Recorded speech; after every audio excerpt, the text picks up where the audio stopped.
couple of other good things about it is that you've got like different ways you can set it so it films differently. So you can have like a slight fisheye. The camera in it, the quality of it is quite a lot better than a lot of the other DJI drones.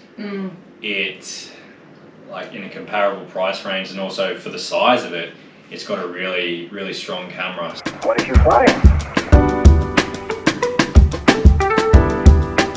Hey guys, welcome back to the Frank and Shara Show. Shara.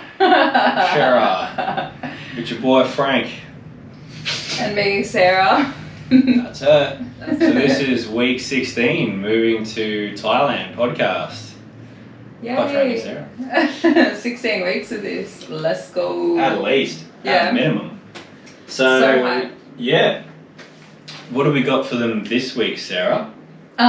So we just decided that we're going to do just a little bit of a gear review on all the stuff that we have purchased to be able to do this and do it well. Like we decided early on that we wanted a couple of things, and it was kind of like a monetary investment as a way to like keep us accountable.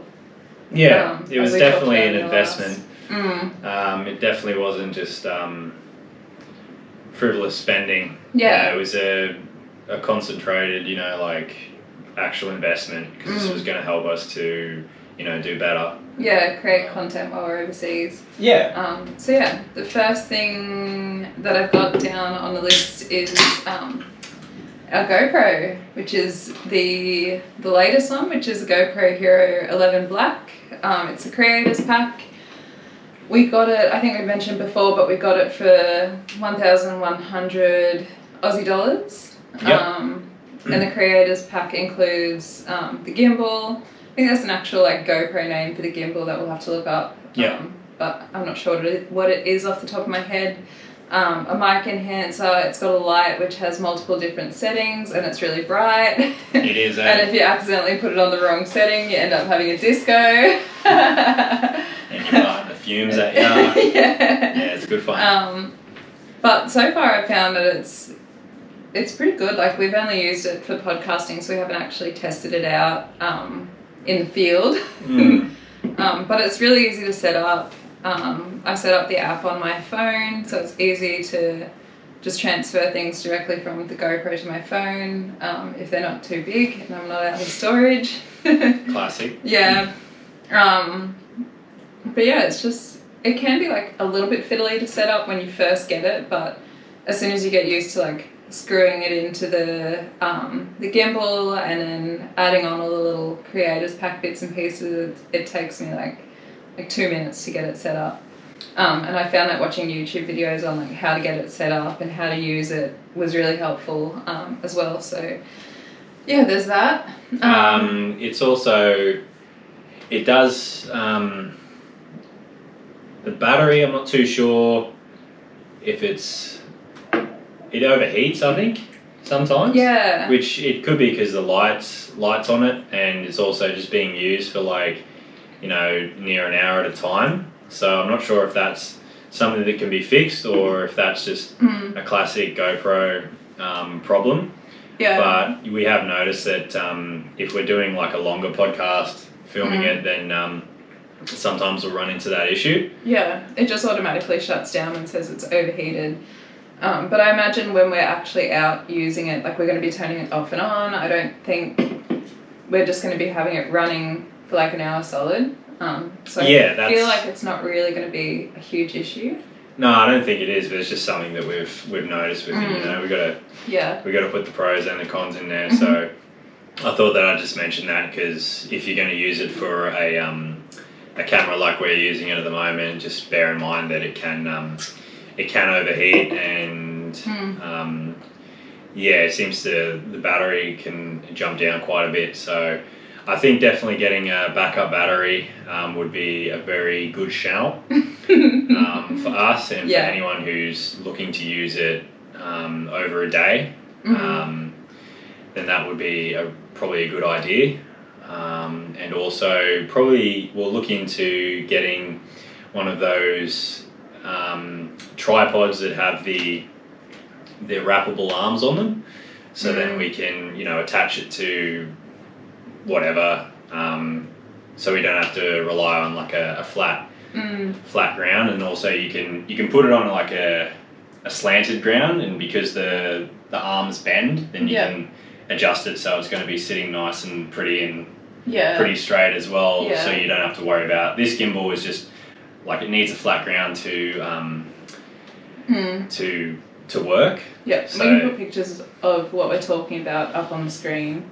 Oh, way ahead of you, mate. So you can see. Way ahead of you. Or we can do that. But it's pretty cool. Like, the gimbal also has like a wrist strap, so you can put it over your wrist if you're like doing stuff in like more high impact scenarios or whatever, so you don't drop the thing. Well, if Sarah's, because most likely I'll be driving a moped. If I'm driving a moped and Sarah's on the back getting some shots done, then it's good to have that extra, you know, just safety. Yeah, just so you don't drop it and completely wreck it. But I'm sure we will. But it is GoPro, so we imagine that it is reasonably sturdy. Yeah, I hope so. It seems quite sturdy. A couple of other good things about it is that you've got like different ways you can set it so it films differently. So you can have like a slight fisheye, you can have it on like an even bigger lens, so the fisheye is even more pronounced, and there's just heaps of different ways you can like film on it.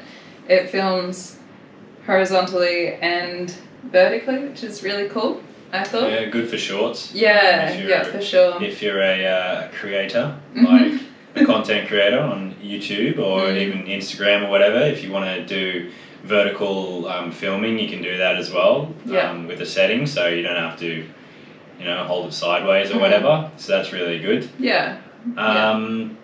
But yeah, that's... Yeah, overall it's a good product, and I'm enjoying using it and learning how to...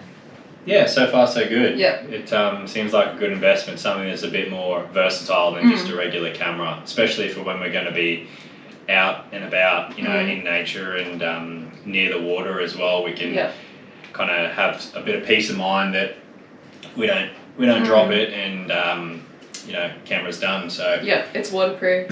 I think up to 10 meters or something. I'd have to double check that, but yeah, the actual I think the GoPro itself is waterproof, and then you can also get the housing for it. But we're not huge scuba divers. No, as in, I've done it once. I've never done it. Yeah, so it might be a good thing to do, but yeah, for the moment, I think it's gonna do all that we need it to do.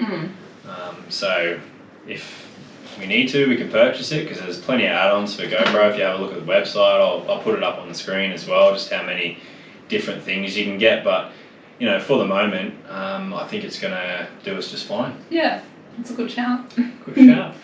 Next up list is the drone that I use. Yeah, I've used it maybe once, just held the controller and like had to play. Enough. I was like, you'll break it. So yeah, it's a DJI Mini 3 Pro.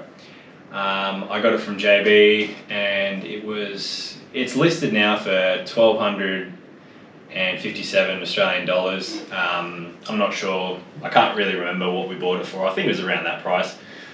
I did get it with the Fly More pack, which came with a little charger station for your batteries. It came with 2 extra like long life batteries, a neat little box for it, and extra propellers. Yeah, extra propellers, and a couple other things. I'll put it on screen of everything it came with, but. Yeah, it's really quite cool. It's really light. It's under 256 grams with a regular battery in it. So in different countries, there's legislation on the weight of a drone if you need a license or something along those lines. So it's actually considered light enough to be used without license in a lot of countries. But technically, if you put the long life batteries in, it does get a bit heavier, but I mean, just don't tell anyone.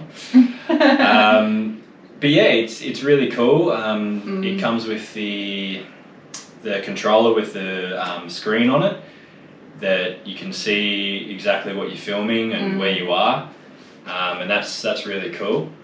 Just connects to Wi-Fi, and you just screw the little joysticks in because they sit in the back, and there's like programmable buttons on the back as well if you like a certain shot, or if you want to mix up the what the buttons do on the controller, you can do that. It's got a really good camera on it.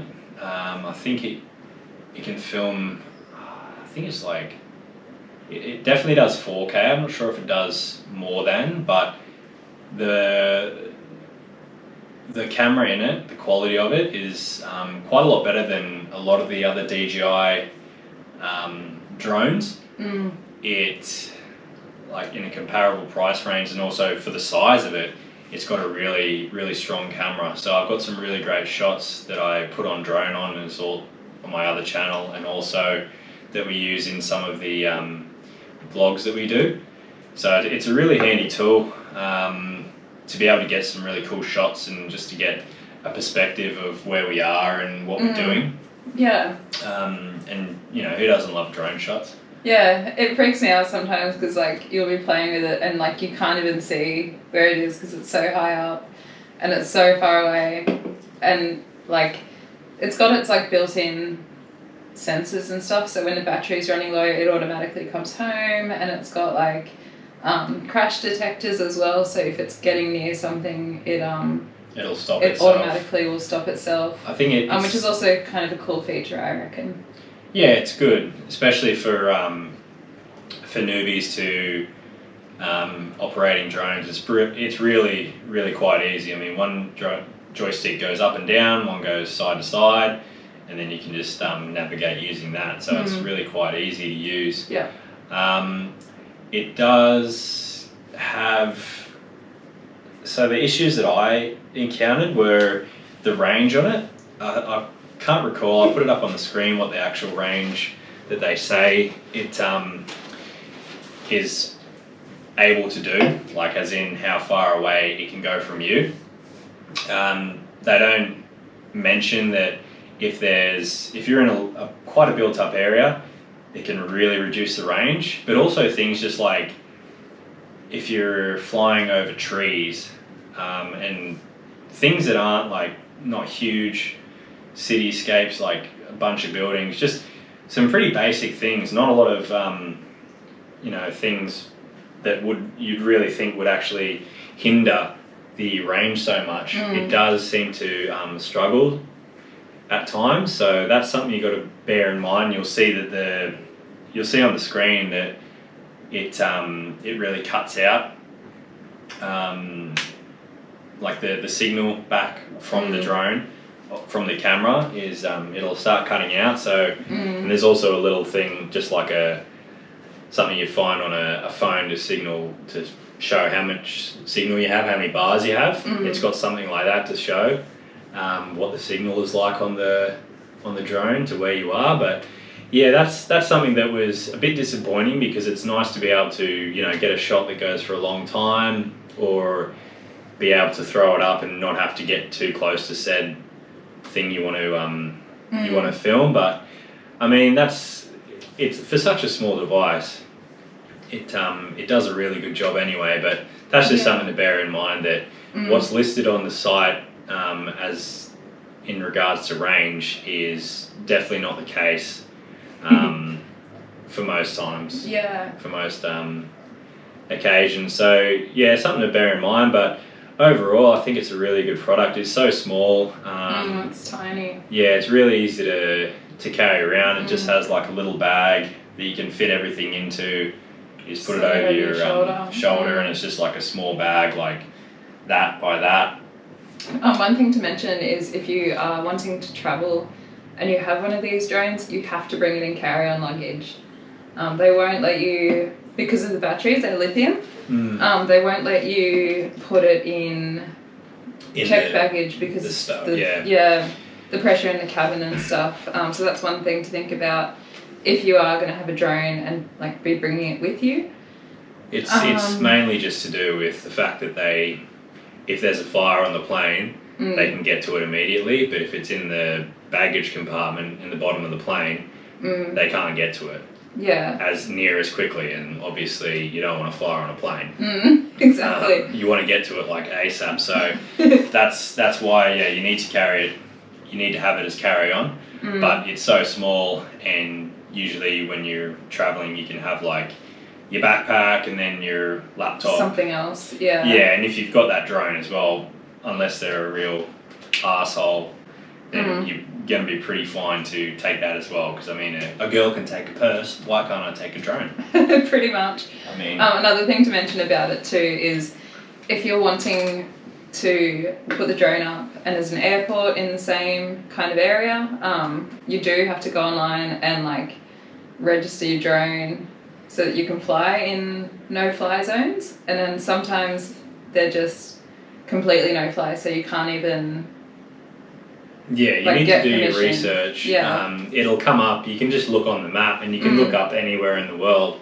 There's certain zones, there's like a definitely no-fly zone, enhanced warning zone, which you can fly in, it just comes up with a warning saying look out, you're near an airport or something of that sort.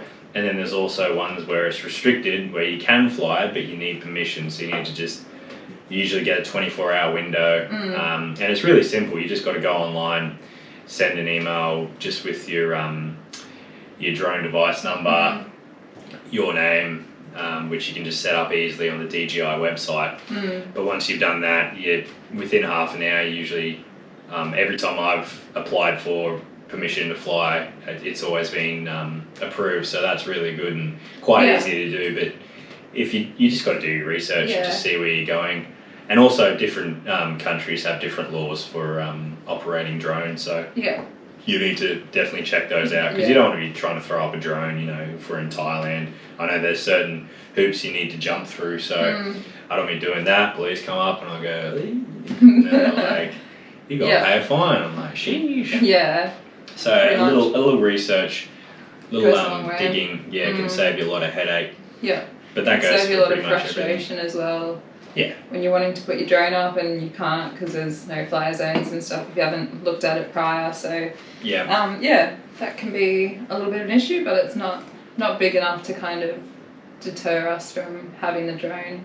If that makes sense. No, it's an easy fix. But it's just do your research before you throw a drone up as well. Next up, this. So we've got the MacBook Air 12 gigabytes. 256. 256. Sorry, I was reading the wrong one. So that's the computer that I am using at the moment. It's got the 2 chips. The M2 chip? Yep, that's it. Yeah. That's the one. I have really been enjoying using this computer. It's really fast. It's like the screen's really nice and bright. It's just a really like sleek, lightweight computer, and it's perfect for traveling. The only con that I've really found with this computer is that it doesn't have a lot of storage, which can be a little bit annoying, especially when we're uploading like a lot of content or like we've got a lot of photos and a lot of videos to put on there. I've found that it just gets to a point and then it's like you can't upload anymore, and that's frustrating. But we do have an external hard drive that's got 1 terabyte of storage on it. Yeah. So that's kind of helped alleviate some of the storage issues that I've found on this thing. But other than that, it's really good. It took me a little while to get used to using a Mac, because I've only really used Windows products.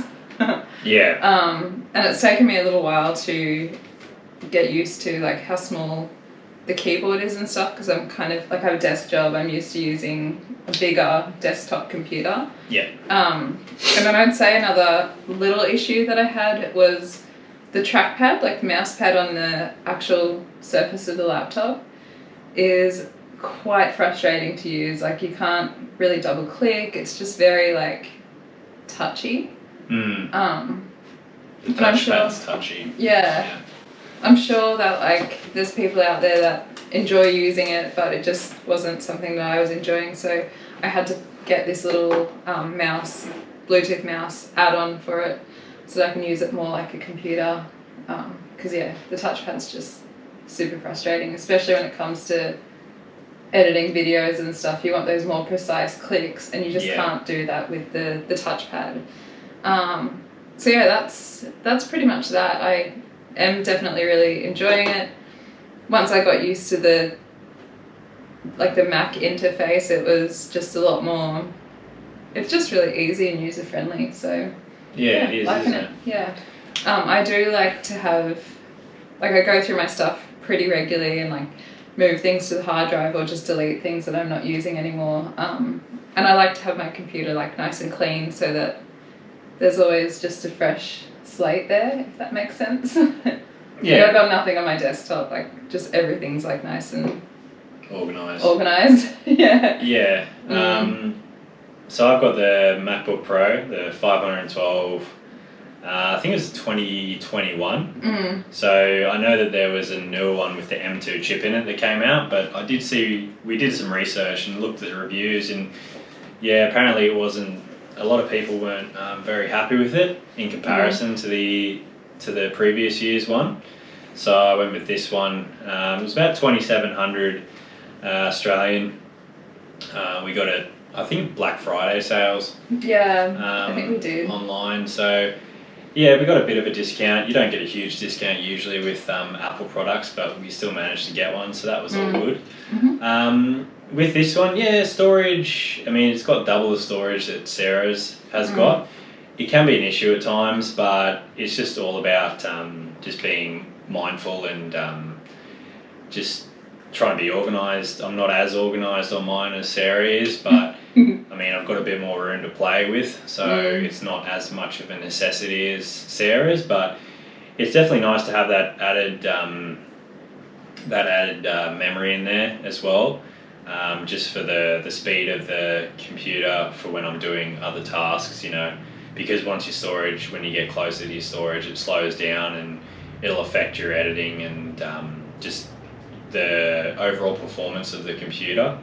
Now, these are the base models of them, so you can upgrade with both the Air and the MacBook Pro for a bigger storage space on them, and also different other specs you can upgrade as well. But we were pretty new to them. We didn't want to, obviously 2,700 Australian is not chump change, not for us at least. Yeah. So we know that these are definitely good enough, so we just thought we'll give these a go, and in the future if we need to upgrade we will. But it's for the video editing I just use iMovie at the moment, and it runs great. I've never had it slow down or anything like that. Just being fast with editing, constant cuts and stuff, bringing things in, it's been nice and quick. We are looking to purchase Final Cut Pro, which is the paid version of Apple's video editing. So that just means that you can do a lot more things. You can put a lot of things on top of each other, so you can really layer shots as well and just make it look a bit more professional. But once I get that, start using that, we'll see how it goes. But so far so good. And yeah, as Sarah said, I'm a PC user, Windows user, so learning the interface and just where things are and how they work was a bit of a stepping stone, but it was fun to learn on the new computer, and it seemed to have, we've done all the shortcuts and everything, but so far it's running really well. I'm really happy with it, and I can definitely see why people talk up MacBooks so much. Just being in the amount of power and just the screen and everything is really good. I'm the same as well with Sarah in terms of the touchpad. I have an external mouse that I run as well. I mean, we could, who knows, when we're out in the field, we might have to edit with the touchpad. Small, not enough space, if you're on a bus or something, trying to edit, train, plane, whatever. Having an external mouse might not be the most practical thing, so we'll have to get better at using it, but for the time being, where we are, we've got a bit of space, so using an external mouse is a lot easier, to get those more precise cuts, and it just takes off some time when you're editing, because you're not going past on the touchpad and you're like, oh, how do I scroll down again on 2 fingers, like how do you right click and all that shit. So that can be a bit of a hassle, but that's just us. But something to consider. An external mouse, they don't cost a lot. You can get ones that aren't Apple products that will still connect to, like Sarah's this one's a Windows one, and I literally just put the battery in and connected it via Bluetooth, and it works perfectly. How much was it? It was like $50 or something. Yeah, $50. Not so much. It's not a huge investment. But it's worthwhile, I think. Yeah. Next up, you've got the microphone. This thing here, which is the Q2U by Samson. 120. 120 Australian. 120. 120. So we did some research on good microphones to use at a reasonable price, and this is what we came up with. Seems like quite a lot of content creators use this one. It's compatible with the Mac. Pretty easy to use once you get the hang of it. Yeah. And Sarah does the editing for the podcast, the audio. That's why we use it. And compatible with Mac. It just plugs in, and then I've got it set up so when I click on GarageBand, it automatically comes up, and when it's plugged in, and it just says is like basically the instrument that you want to use, and then from there I just press play basically, and it does its thing. I think when we first got it, there was a little bit of a fluff around, because it wanted me to connect with QuickTime and like download this app, and then I just had to go on YouTube and like figure out how to use it. Yeah, and watch a few tutorials. If you buy any tech, you can pretty much learn how to use it on YouTube, so it's a great tool to use. No issues that we've found with it so far. Audio quality seems quite good. It's a bit bigger. It's not too big, and you can also take it off the stand, so you can just hold it and you can do karaoke with it if you need. This like fluffy bit comes off too, so if you don't need that extra buffer, you don't have to have it on there as well. Yeah, it's good. Highly recommend it. Good price compared to some of the other ones that are out there. So if you need a microphone, I'd definitely say check it out. Finally is the gimbal that we use for the phones. First one we got, which is the Zhiyun Smooth Q3, which it's listed for 150 Australian dollars. I think we may have got it a bit cheaper. I think so. But I'm not too sure. Fits any phone. It's got like a pull-up thing for the cradle, for where you connect your phone. So if your phone's small or bigger, it'll clamp down on it without damaging it and hold it in there. That part is quite it's quite rigid, so it does take a minute to get used to it. Like you've got to fully pull it apart, put your phone in, and then snap it back together. Yeah. It can be quite challenging to balance your phone properly in it.